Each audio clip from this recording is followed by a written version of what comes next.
Hello, hello. Happy Sunday. This is just one of 2 jobs I'm doing today. So cheers to people who work on Sundays.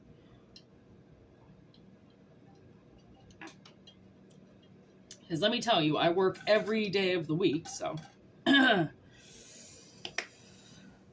not sure what this reading has to do about, but I was a little bit informed of its contents. Okay, so it's going to, I think, resonate with a few different types of people. So I'm going to bring in a lot of energy because a lot of energy needs to come in. And like I always say, take what resonates, leave what doesn't. And, it's going to resonate for somebody out there, okay? My hair is bothering me. It's so greasy, so don't look at it. Okay, here we go. 4th house with the sun and Libra. Here we go. This is what I'm talking about. I can feel this. Faux show.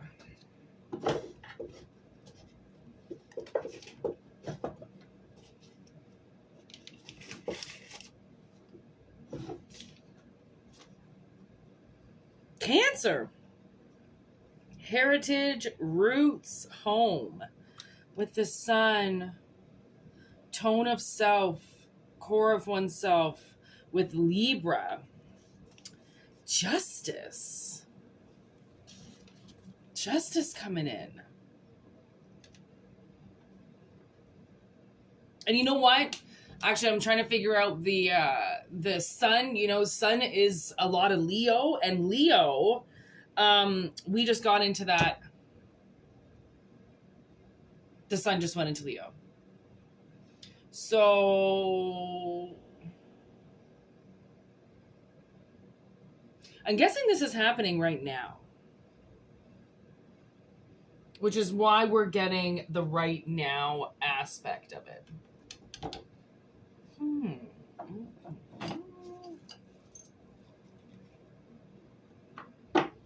Oracle of the Night. Let's see.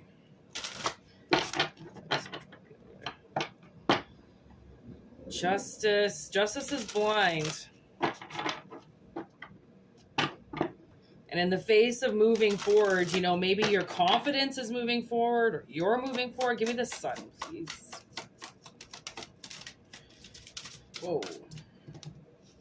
That seems like a little too much. Belonging in reverse. Invisible. Okay, let's put these upright. They are trying to go upright. Okay, so belonging with invisible, with understanding, individuality, success, and focus. So someone's been focusing on understanding themselves, I think.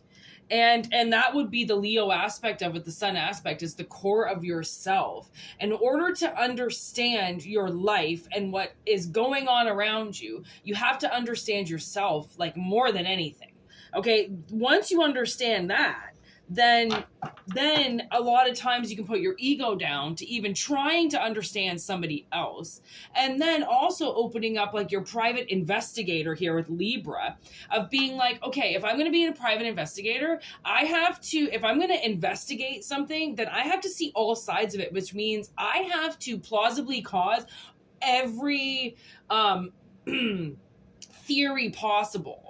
And that's what I'm starting to notice. For some reason, sometimes I think I'm always right with my theory. And then I have to say like, okay, well, that is one of many theories. I can't just say mine is correct, even though it could be, right? A theory is a theory and that's it. So it's like, you've had a lot of success,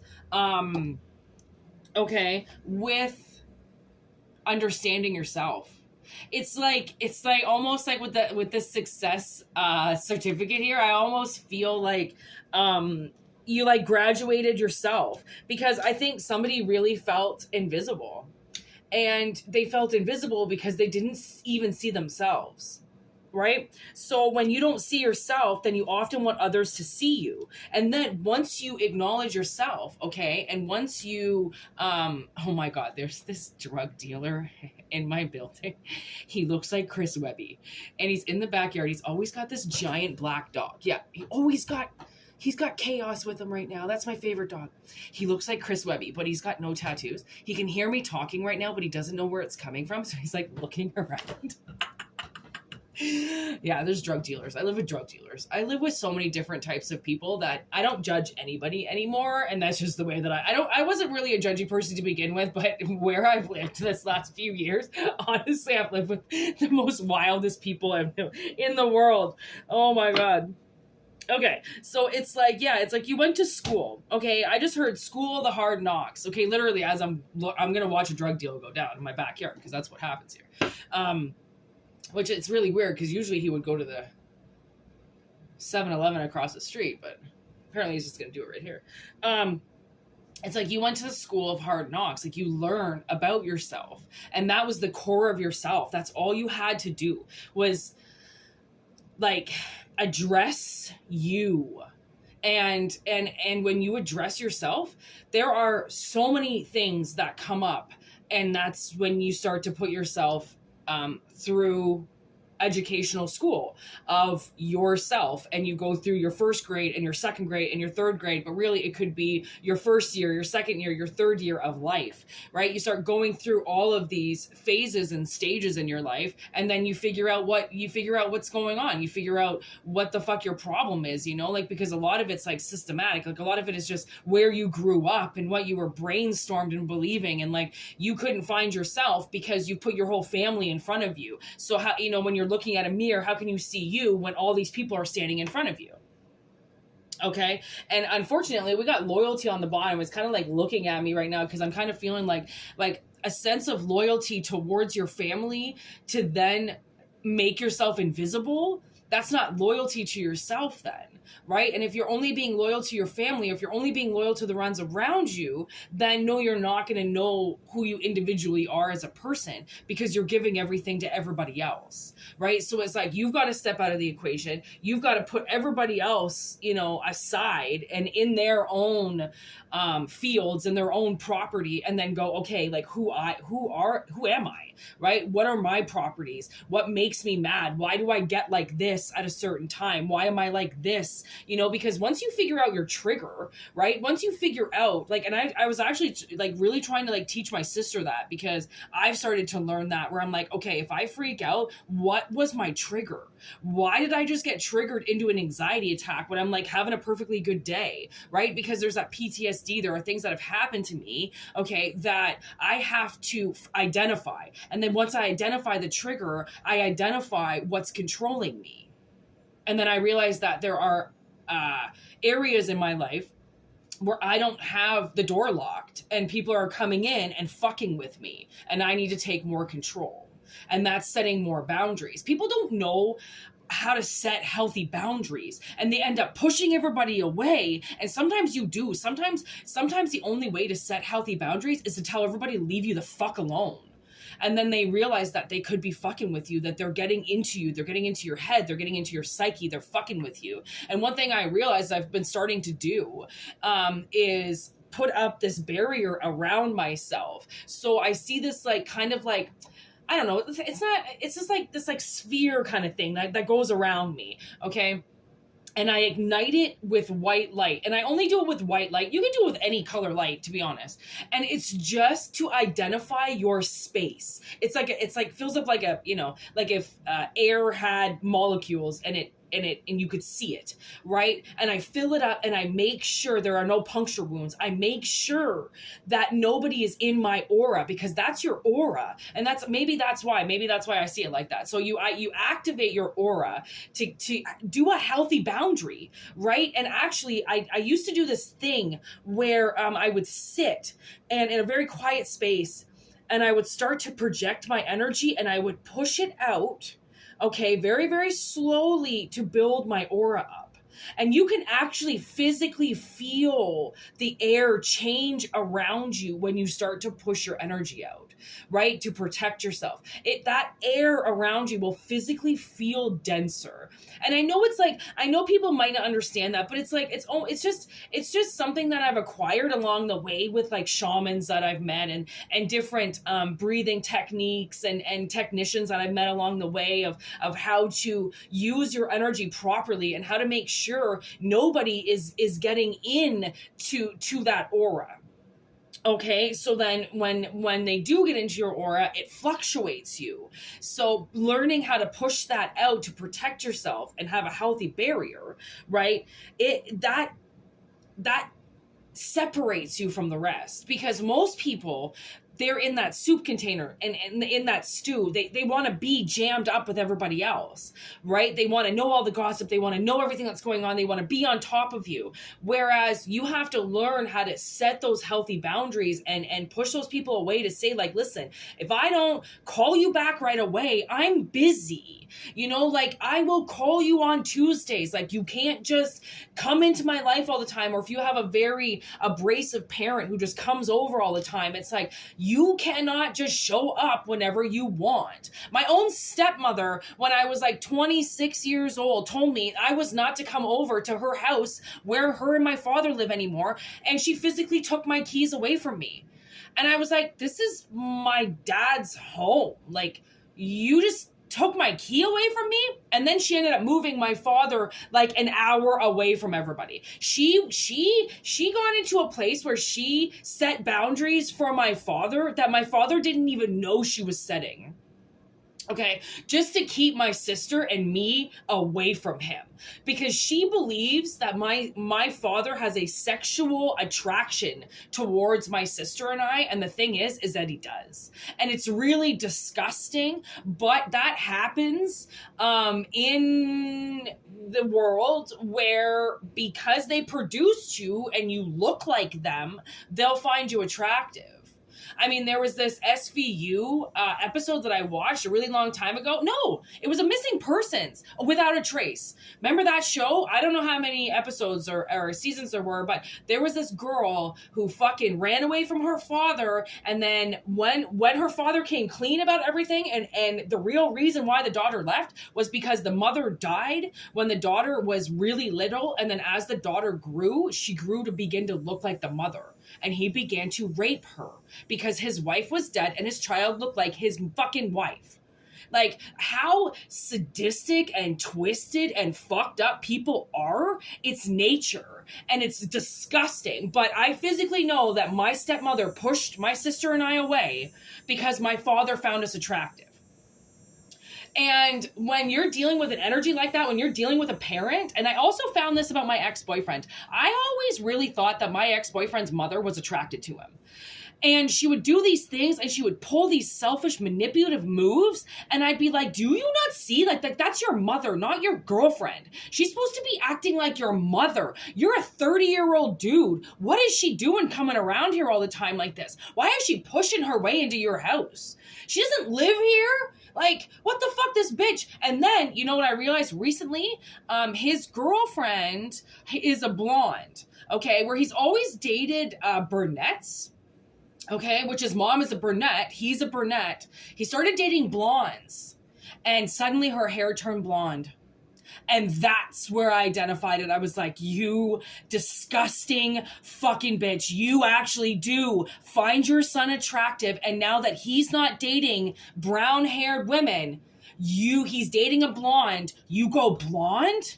Like, I couldn't believe it. I was like, oh my God, that's what it was. His mom is sexually attracted to him. And she fucks with his psyche. She fucks with his head. She puts things in his head about his girlfriends and about what's going on. And he trusts her because it's his mother. And why wouldn't you trust your mother?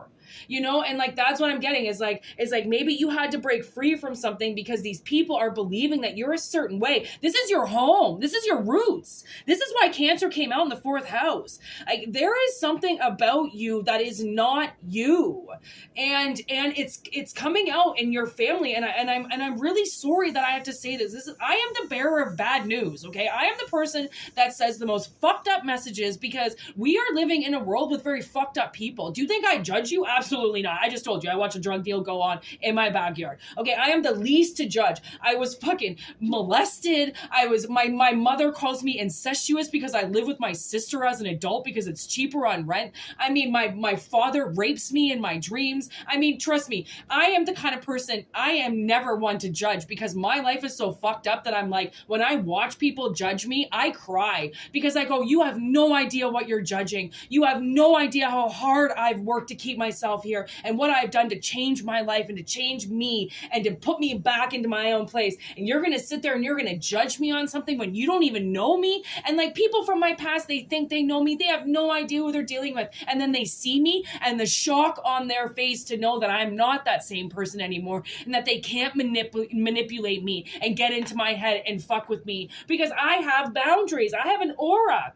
You know, I set this boundary because I love myself and I don't want these people getting inside of me because I deserve better for my soul. I deserve better for myself. My parents were in my head and in my life and all up in my shit since I oh my God, from birth until my mid-30s. Like they never got off my shit until I finally went, there is something wrong with you. And as soon as I turned the camera around so then they couldn't point everything at me all the time, they ran. They shit their pants and they ran because suddenly they realized that everything that they had put inside of me was finally coming out. And you are a victim of where you were created. I mean, these people put things in you. They did things to you. They said things while they were looking at you in their heads. And we're all telepathic. We all can hear one another. And you heard what this person was saying. And don't be surprised. I was a lot like this with my stepfather. If I was around my stepfather, I tended to cover myself up a little bit more because he was always checking me out because he was my pedophile from when I was a child. He's always found me attractive since I was 3 years old. Okay, he would make comments on my physical appearance, on how good looking I was. So I often hid myself. And then my stepmother found my sister and I so attractive that she actually started belittling us. She started calling us ugly. She started saying that we weren't women, that we weren't mature enough. My sister is very flat-chested. She started calling my sister a boy. You know, I had to accidentally flash her once to show her my pussy, to say, I have a vagina, by the way. I'm not a little boy, Cindy. No matter how much you think I am because you treat me like a little boy when I'm a girl. And girls are different. You know, like some people are psychologically fucking you, okay? And they might keep you as this child state. They might keep you as a child in their mind. And honestly, you're a grown-up. And you need to say how old you are and when you were born. And if you were a child and if you were a little baby, would you be going to work every day? No. So you damn well have the right to show people who the fuck you are. You have a right to be a drug dealer. You have a right to be a fucking bartender. You have the right to be whatever you want. You didn't bring yourself here. They did. And if you're struggling to survive, just be thankful that you haven't died yet because of their immaturity, their lack of control, their lack to not bust a nut in some chick and have a baby. Okay, like, you know, I see these women who call themselves mothers, and I've always said this to my sister. I go, they're not mothers, they're cum catchers. They spread their legs and they caught cum, and they call themselves mothers when they're not doing a fucking thing to be a mother in this world. Right? And I've worked with many women. I work in a very fucked up field. I've worked with many old people whose parents are not around, whose parents were never around, which the reason why we're in this fucking industry is because we're all fucked up. And I had to teach these little biddies out in Calgary why we serve. Because she was thinking serving was this little entitled, oh, you can just be a brat and you can serve and you can steal and blah, blah, blah. And I was like, honey, when you grow up, because you're not grown yet, you're going to realize that we live in a world that wants to fuck you. It doesn't want to help you. It wants to fuck you. So what do? You fight back. How do you fight back? You get the jobs that are worth your fucking time. Not this entitled little bitch that's standing in front of me that thinks she deserves a $20 tip on an $80 table when she didn't do shit.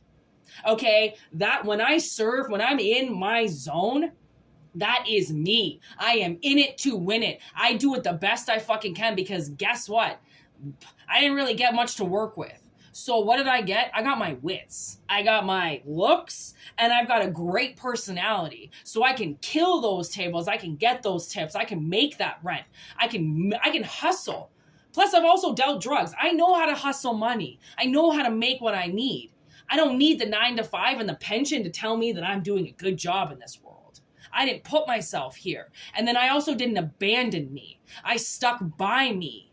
Okay, I did everything I could to make sure that I was okay all the time. And now I'm in a situation where I make sure my sister's okay all the time because I can, because I want to. Is it about money? No. Is it about awards? No. Is it about, I don't know, supporting people when they need you the most?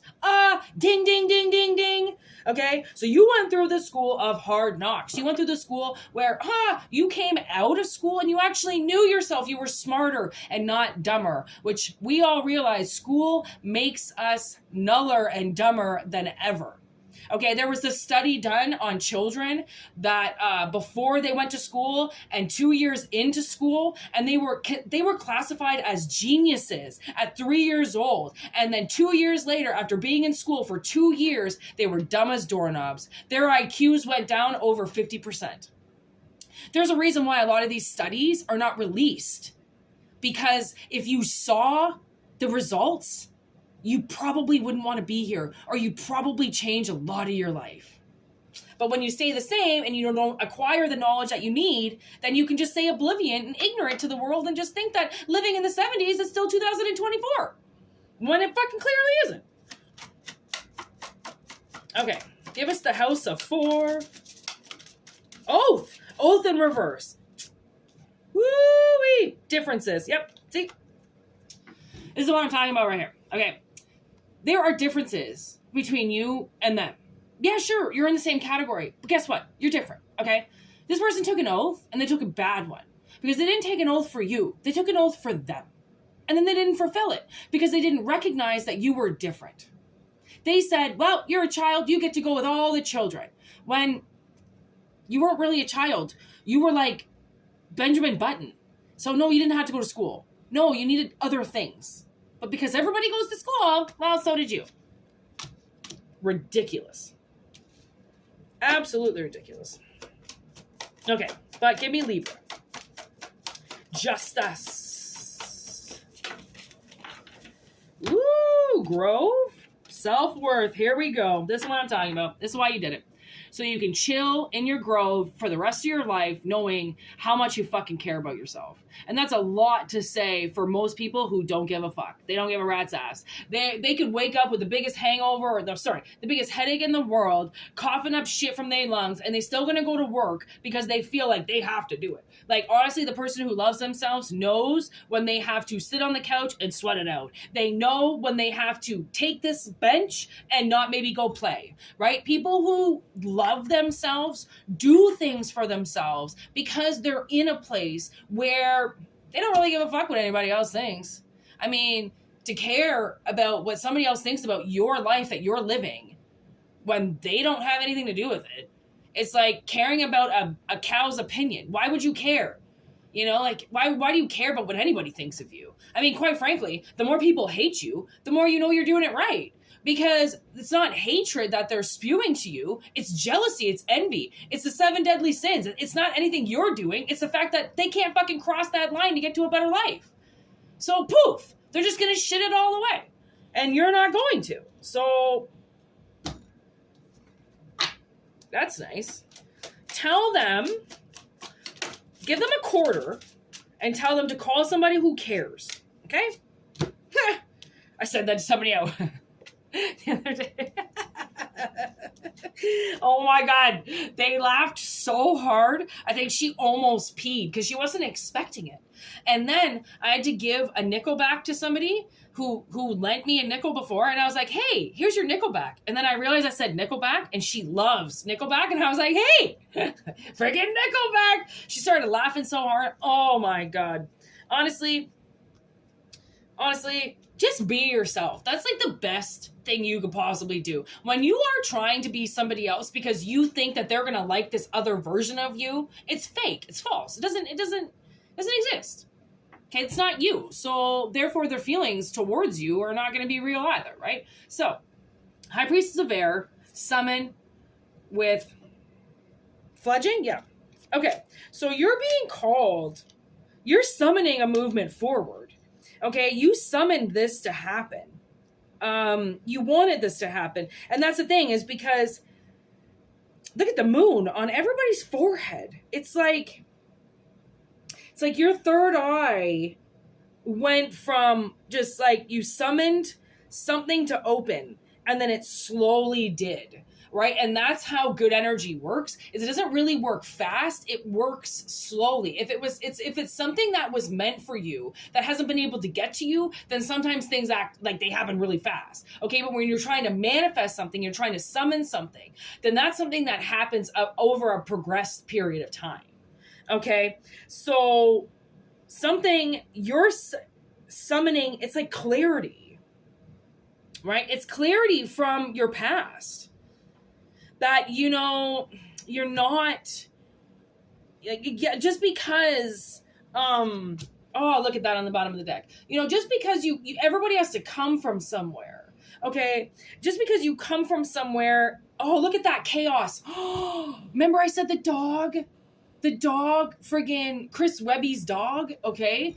His name is Chaos. He's had this Great Dane recently, and now he's got Chaos again, which I believe is an American bulldog. All pure black. Oh my god, he's beautiful. His ears are cropped and his tail's cropped too. He cropped both of them, which I'm not really one for croppers. I don't really like that you just chop something off a dog, but I realize it's just cartilage, and it's like what people do, you know, like they pierce your fucking ears. It's almost like the same thing. But Chaos came out to take a pee. I haven't seen Chaos for months. Beautiful fucking dog. I haven't seen him for months since like the last time I walked to the store, which would have been like, I don't know, March or something like that. I needed something. And so I walked across the street. There was Chaos. He's so beautiful. He doesn't bark at me. He knows that we live here. He's such a nice dog. And look at Chaos came out. And it's like, you know, I don't know. And look at Beauty right underneath it. And then there's the moon. There's the full moon. And there's Leo with strength. Okay. So that's the end of the reading I just heard. So Chaos in the form of strength, when you don't know fully what it is you're doing, it's like just opening up the jar and just releasing it. And just being like, you know what? I'm just going to release this. I'm just going to release myself. I'm going to release this past. I'm going to release everything. I'm going to release all of you. And it releases this chaos, because when you release it from your past, when you release people from your present, it pisses them off. It causes a storm around you of people just fighting because they want to get back into your life again, because they realize that there's something that they can gain from you. There's something that they're getting from you by telling you that you're a certain way. As soon as I exposed my soul to my family, they couldn't reject me anymore to force me to change. So they just had to walk away. Okay. So, and sometimes, you know, maybe that's why the moon is here, is because sometimes we don't know what is going to happen when we choose to change our lives and say things and voice things. We don't know what's going to happen. But one thing that I know that I've experienced over my 38 plus years in this world is that every time I have said what's on my mind that has really bothered me, and it has cranked somebody's chain to the point where they freak out or they whatever, I've never regretted it once. Ever. Never regretted it once. And I've done some spontaneous shit over the last years, and I go back to it now. I don't regret any of it. And the things that I've said to people, I don't regret any of it. And now I'm kind of in this position where, you know, when things happen and things where I can physically get other people in trouble, I can, because they've done something. I just stay quiet, because I just don't care anymore. I've always been deemed that person that starts shit and that person that causes everything and blah, blah, blah. And I'm like, you know what? I'm just going to be that person that doesn't say anything anymore. And if I want to say something, trust me, I'll fucking say it. But for the most part, I don't dabble in people's business anymore. I really don't. Like, I don't care. If you're lying, you're fucking lying. You and your God can deal with that at the end. But other than that, I don't really care to, you know, I don't know. Even like if somebody thinks I'm lying, even try to show them the truth. It's one of those things where I just don't care anymore. I'm like, man, my truth is all over me. If you think for a second I'm lying about something, then so shall it be. You can challenge me, you can question me all you want, but I guarantee that's just going to make me walk away, because my loyalty is unlike anything. I mean, and that loyalty began with myself. So, I mean, whatever your family did to you, whatever they put into you, I mean, I can guarantee you that you're getting very much driven away from that. Okay, very much driven away. So keep a positive mindset if you can on that, okay? Because you will get out of it if you want. You know, like, nobody can keep you hostage unless you're literally being held hostage. I mean, these people will get over it. If they're your family and they love you, then being reintroduced to who you truly are should excite them, not piss them off, and want to keep you a certain way. So, peace out. Have a good one. And, perfect time. My sister just got home with bacon. That's my breakfast. So, yeah, personal readings, whitneymoonshine@gmail.com. If not, enjoy the channel. Thank you for watching. Thank you for your subscribes and your likes. It all means the world to me. Have a good one. Namaste. Mwah. Goodbye. Goodbye.